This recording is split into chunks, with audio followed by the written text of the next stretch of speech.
Magandang hapon sa inyong lahat. Ito po si Herbert Curia, author-promoter ng The Bible Evangelization. Akibat ang ating pananalig sa ating banal na Panginoon Diyos. Banal na Panginoon sa Kristo at Gabay ng Kaliwan na Santa Maria ay ating po ibinabahagi sa inyo sa linggong ito. Ang mensahe ng ating banal na Panginoon Diyos. Ang tema ng mensahe ng ating banal na Panginoon Diyos ay God and Jesus Christ and Holy Spirit Guide for the New Pope. Ngayon po ay babasahin ko po sa inyo ang mga mensahe nito mula po sa Bagong Tipan o Mabuting Balita na paghahari ng ating banal na Panginoon Diyos sa pamamagitan ng banal na Panginoong Yesu Cristo. At ayon po dito sa mga taga-Hebreo, Kabanata 4, talatang 14, talatang 5, Kabanata 5, talatang 4 hanggang 5. Ito po ang mensahe. Magpakatatag kayo sa ating pananampalataya, yamang mayroon tayong napakadakilang saserdote na pumasok sa kalangitan sa harapan ng Diyos. Walang iba kundi si Jesus na anak ng Diyos. Ang karangalan na pagiging dakilang saserdote ay hindi maaaring kamtan ni inuman sa kanyang sariling kagustuhan. Ang Diyos ang humirang sa kanya tulad ng pagkahirang kay Aaron. Gayon din naman, si Kristo ang nagtaas ng kanyang sarili sa magiging dakilang saserdote. Siya hinirang ng Diyos na nagsabi, ikaw ang aking anak, ako ang iyong ama. Patuloy po natin kay Apostol San Lucas, Kabanata 4, talatang 17 hanggang 19. Ito po ang mensahe. At ibinigay sa kanya ang aklat ni Propeta Isaías. Binusa niya ang aklat sa dakong kinasusulatan ng ganito. Sumasa akin ang Espiritu ng Panginoon sapagkat hinirang niya ako upang ipangaral sa mga duka ang mabuting balita. Sinugo niya ako upang ipahayag sa mga bihag na sila'y lalaya at sa bulag na sila'y makakikita, upang bigyan ng kaluwagan ng mga sinisiil at ipahayag ang pagliligtas na gagawin ng Panginoon. Pagpatuloy po natin sa 1 Korinto Kabanata 12, talatang 1 hanggang 3 at 6. Ito po ang mensahe. Tungkol naman sa mga kaloob ng Espiritu Santo, ang ipaliliwanag ko ngayon. Kaya't ibig ko malaman ninyo na kailanmay di masasabi ng sino mang kinakasihan ng Espiritu ng Diyos, sumpain si Jesus. At hindi rin masasabi ni inuman, Panginoon si Jesus. Kundi siya pinapatubayan ng Espiritu Santo. Iba't iba ang kaloob, ngunit isa lamang ang Espiritu nagkakaloob ng mga ito. Iba't iba ang paraan ng paglilingkod, ngunit isa lamang ang Panginoong pinaglilingkuran. Iba't iba ang gawain, ngunit isa lamang ang Diyos na sumasalahat ng tao gumagawa ng mga iyon. Pagpatuloy po natin sa 1 Korinto, Kabanata 12, talatang 27 hanggang 28. Ito po ang mensahe. Kayo mang lahat ang isang katawan ni Kristo at bawat isa'y bahagi nito. Naglagay ang Diyos sa iglesia, una mga apostol, ikalawa ng mga propeta at ikatlo ng mga guro. Naglagay din siya ng mga gagawa ng mga kababalaghan, mga magpapagaling ng mga may sakit, mga tagatulong, mga tagapangasiwa at mga magsasalita sa iba't ibang wika. Pagpatuloy po natin sa mga gawa, Kabanata 13, talatang 2 hanggang 3. Ito po ang mensahe. Samantalang sila ay nag-aayuno at sumasamba sa Panginoon. Sinabi sa kanila ng Espiritu Santo, ibukod ninyo sina Bernabe at Saulo. Sila hinilang po para sa tanging gawain hinilang po sa kanila.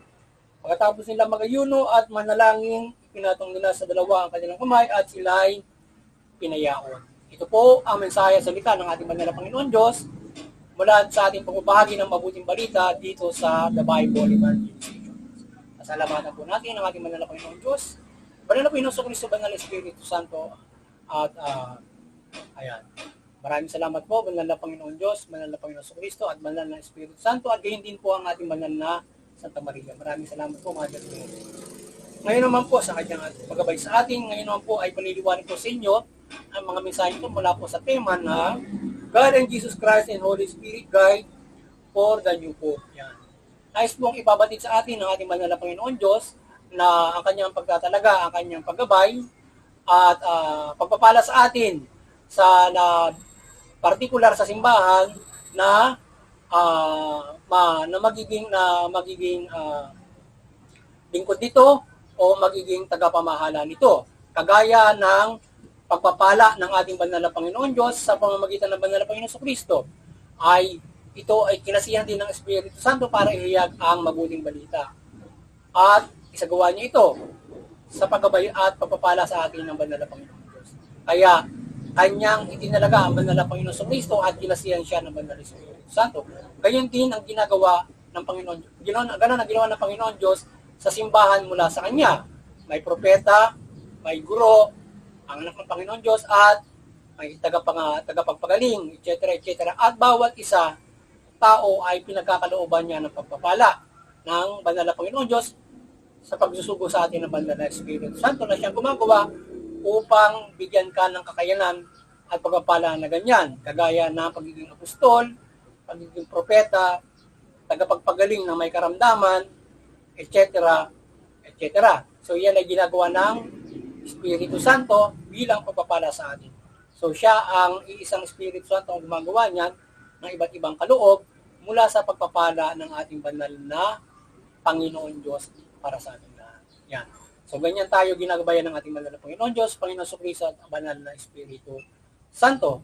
Kagaya ng banal na Panginoon Jesucristo, itinalaga niyang apostol ay sumasa kanya ang Espiritu Santo. At pinagpala ang mga apostol para sa kanilang gawain na yan. At pagpapatuloy nilang ginawa hanggang sa pagtatag ng simbahan at hanggang sa ngayon. Tayo ay nagpapatuloy at tayo ay nagtatalaga, ang Panginoon Diyos ay nagtatalaga sa pamamagitan ng Espiritu Santo ng punong saserdote o pari, o bawat naglalagay siya ng mga pari at punong kaparian para mamahala para sa lahat. So yun yung parang ang Panginoon Jesucristo, mga successor, ika nga, o parang nung panahon noon ni na Aaron, ni na Moises, ni na Aaron yan, sila yung mga unang mga sina Aaron na ginawang sacerdote, yan, sina Melchizedek, mga ganon. So ngayon ay Panginoon Jesucristo na italaga niya at yung mga apostol. Sila yung naging successor ng Panginoon Jesucristo at naging successor ng mga apostol hanggang sa magiging punong pari natin. Hanggang sa naging punong pari natin o tinatawag nating Santo Papa. At ngayon ay itatalaga ngayon na Santo Papa. So yan ay pagpapala ng Panginoon Diyos at gagawin ng Espiritu Santo kung sino ang pagpapalain niya na maging Santo Papa. At sa pamamagitan din ng ating mga dalangin, ito ay malaking bagay para din ito na banal na Panginoon Diyos na ipagpapala ng banal na Espiritu Santo. Yan. Alam naman ng Diyos na tayo ay, siyempre, kinalangin natin na kung sino ang pinaka dapat ipagkaloob ng Panginoon Diyos. At hindi ba sa tayo namimili lamang nung gusto nating choice na parang eleksyon na pangkaraniwan, kundi tayo ay panampalataya na pumili sa bawat mga kardinal sapagkat sila naman lahat ay itinalaga niya para maging tagapamuno natin. So isa diyan ay pipiliin para mabuno.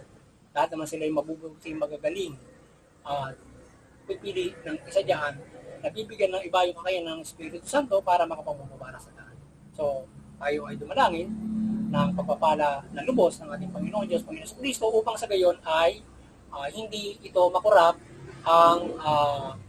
ang kongregasyon ng makalaman o makapitan ng laman ng mga pagpili at hindi ang mamayani ay ang Espiritu Santo at ang pagpapala ng Panginoon Diyos.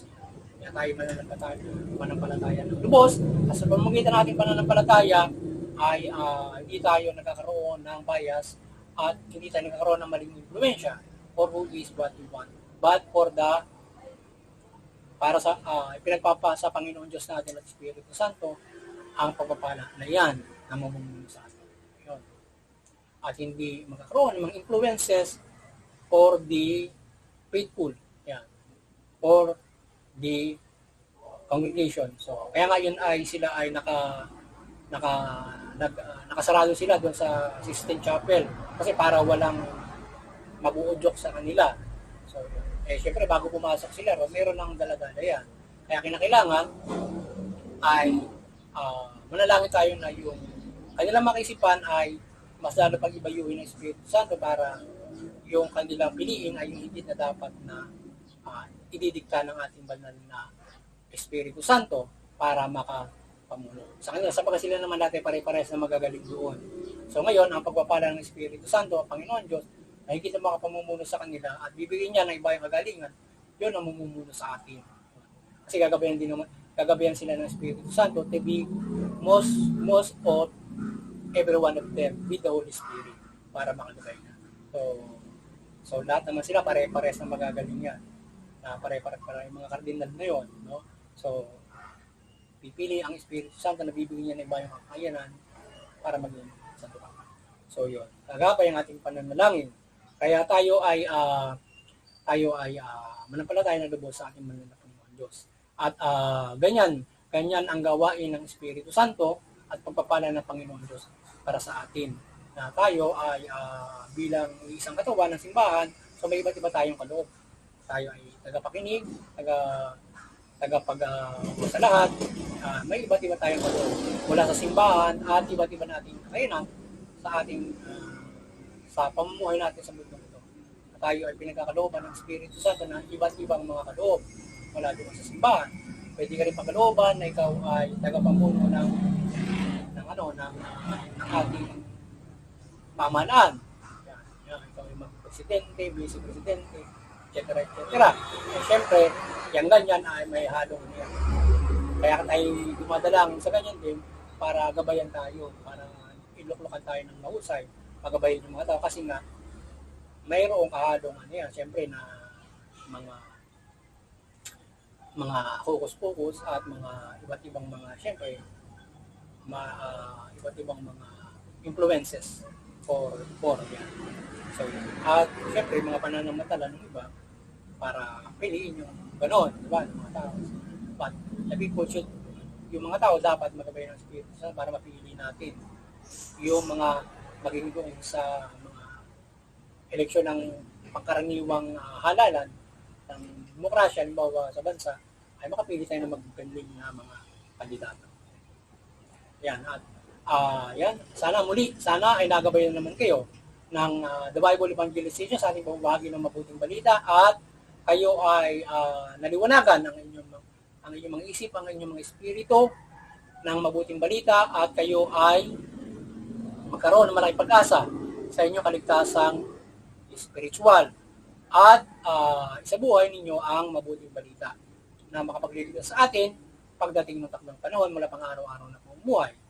At sana ay patuloy tayong gabayan ng ating banal na Panginoon Diyos, Panginoon sa Kristo, banal na Espiritu Santo at banal na Santa Maria. Sana gabayan tayo palagi ng kaliwanagan at pagpapala at pagmimilagro ng banal na Santa Maria sa ating pamabahagi ng mabuting balita linggo-linggo. Hindi lang linggo-linggo kundi sa panahong ito na tayo ay gabayan at mga susunod pang panahon ng ating banal na Panginoong sa Kristo, Panginoon Diyos, banal na Espiritu Santo at banal na Santa Maria. Gabayan tayo ng kaliwanagan at ng kanyang pagmimilagro at iba't ibang pagpapala para sa ating pamumuhay na ito at pagtupad ng mabuting balita na ito ay matupad natin lubos. Yan. Ngayon, at higit sa lahat, siyempre ang pakikinig at pagkasagawa nito na siyang gagabay sa atin sa kaligtasan. At ang Espiritu Santo ay gumagabay sa atin sa pamamagitan ng mabuting balita. Ang Panginoon Diyos ay gumagabay sa atin mula dito at ang Espiritu Santo mula dito sa mabuting balita. So yung presensya ng Diyos ay nasa sa atin at ang Espiritu Santo mula dito sa mabuting balita na ating ihinahayag sa inyo. At siyempre ay tayo ay dumadalangin din ng presensya niya sa iba't ibang milagro kagaya ng liwanag at iba't ibang milagro. Nagabay din sa ating pagbabahagi. At sana naliwanagan kayo at kayo ay mamulat at isa buhay mabuting balita. At kung kayo ay hindi na palataya, ay kayo ay mahikayat naman ng palataya.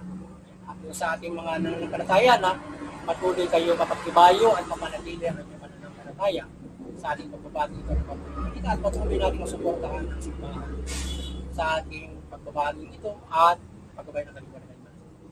At doon ang interfaith unity. Hinihikayat natin yung bawat mga relihiyon, maliwanagan kayo, liban ng Santa Maria at mag-unawan tayo sa ating mga paniniwala at tayo ay makapagpairal ng pagkakaisa, kapayapaan at pagtutulungan. Instead na tayo ay magkaroon ng hindi pagkakaunawaan na nauwi sa igalutan o digmaan. Pagkus nakagagabay tayo sa mga pamilya, kapamalaan, komunidad at buong sangkatauhan. At doon sa CBCP and Vatican Church ay patuloy na kayo ay maliwanagan ni Banal Santa Maria at patuloy niyo pagbuklurin ng sangkatauhan mula sa pananampalataya sa ating banal na Panginoon Diyos at mabuting balita. Yan. At sa ating munting kayanan, patuloy tayong maasa ng paggabay ng kapangyarihan at pagpapala o himala ng ating banal na Panginoon Diyos, Panginoon Jesucristo, Banal na Espiritu Santo. Gayitin ang Banal na Santa Maria sa ating pagbabahagi ng mabuting balita mula sa kanyang kaliwanan at milagro at iba't ibang mga pagpapala. At gayitin sa paggabay sa mga pamalaan, gabayin tayo ng kapangyarihan ng Panginoon Diyos para makagabay tayo ng lubos sa pamalaan sa ating pagbabahagi ng mabuting balita sa kanila. At sila mamahala ng matuwid. Kaya yung mga kapamalaan, kayo ay maliwanagan at mamahala kayo ng mabuti matuwid, tugunin niyo yung karapatang pagtao. Sa gayon makikinabang inyong mamamayan at sila ay makapamumuhay ng maulad ayon sa karapatan at protektado sa kanilang mga karapatan at sila ay magaan makapananampalataya. At yan ang nais ng banal na Panginoon. Muli, magandang hapon sa inyo lahat at God bless you. Sana patuloy tayong pagpalain at protektahan ng banal na Panginoon Diyos, Panginoon Jesucristo, Banal na Espiritu Santo at pangalagaan tayo ng Banal na Santa Maria at pagpalain tayo. Sama-sama natin sa buhay ang mabuting balita. God bless you all.